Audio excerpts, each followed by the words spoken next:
Yo! What's up mga kabonjing? Magandang araw sa inyo. For today's video, mga mamansur, iyan. Another day, another hika na naman. So, sa mga nakakaalam nito, alam nyo na, sinumpong na naman po tayo ng ating asthma, di ba? Seretide, napakamahal, salmeterol, prothicazone. 4 na dosis na lang ang natitira mga mamansur. So, ang laman po nito ay 60. Ayan o, 60 doses. So, nagamit na natin. Parang immune na yung ating so, mga March 2026 pa naman expiration. Pero paubos na. No? So, ito. Talagang ang asthma mo panandali ang mawawala. But of course, sabi ko nga, habang papatagal parang na-immune naman yung asthma ko. Minsan, nawawala. Minsan, peppermint. Minsan, talagang parang hindi na akma ay ka nga. Baka, di ko alam kung bakit. Nag-try ng consult tayo sa doktor, sa ibang disclaimer lang. Nagpalit ho ako ng cardiologist tsaka internist. So, nagresita ng iba. So, subukan natin kung anong pagkakaiba. No? So, kaninang umaga, hirap na hirap tayo huminga. And of course, kaya tayo nagpa-check up. No? So, may bago. Actually, ngayon ko lang din to narinig. Medyo matagal na tayo may asthma, mga may 8 years na, pero itong brand na to, ito kasi ito yung mulat sa Paul, ito talaga yung ginagamit ko, Seretide. Actually, pataas ng milligram nito. No? So, now, ito medyo may kamahalan to. Disclaimer lang, nasa 2,000 plus to, 2,000. No? Gamitin mo lang siya ng 1 month kasi isa sa umaga, 6 AM, isa sa gabi, 6 PM. So, 60 ang laman. So, 1 month lang. 2,000 plus. So, medyo mabigat sa bulsa, no? Pag nagtatrabaho ka, talagang lalaanan mo to. And, yun. Bago ang lahat, don't forget to subscribe at pakiclick ang notification bell para maging updated po kayo sa ating mga bagong videos. So, ito yung una ko. Yan. For almost 8 years, Seretide yung ginagamit natin. Salmeterol, prothicazone. Ayan, kaya medyo kabisado na natin yung pangalan niya. Hindi tayo nabubulol kasi mulat sa Paul. Then, ito na mga mamansur. I-reveal ko yung bagong binigay sa akin. Yung bagong natin. Doktor.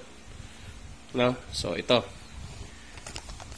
Ito na siya mga mamansur. So, hindi ho ito bayad. No? Ayan. Symbicort. O kung ano man.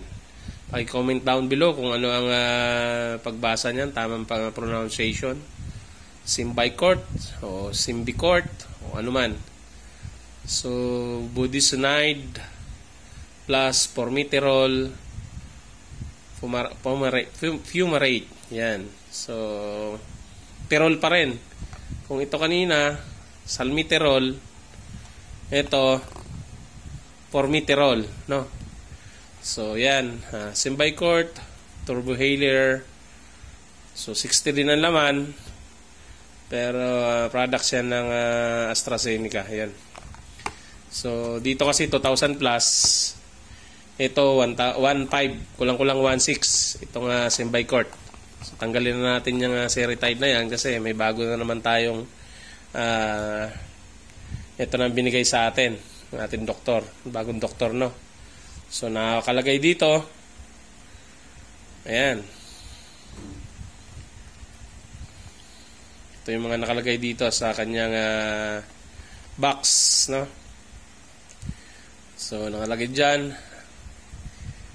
Indicated in the treatment of asthma to achieve overall asthma control, including prevention and relief symptoms, as well as reduction of risk and exacerbations.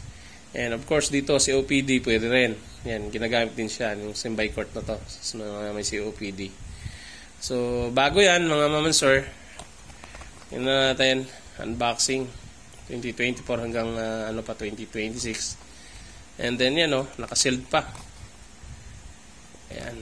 So unbox na natin itsura nito. So medyo mas maganda siya dalhin. Sirain na natin yung yun. Sira na nga. Ayan. So mas maganda siya dalhin kasi maliit. Ano bang nasa loob nito? Of course yung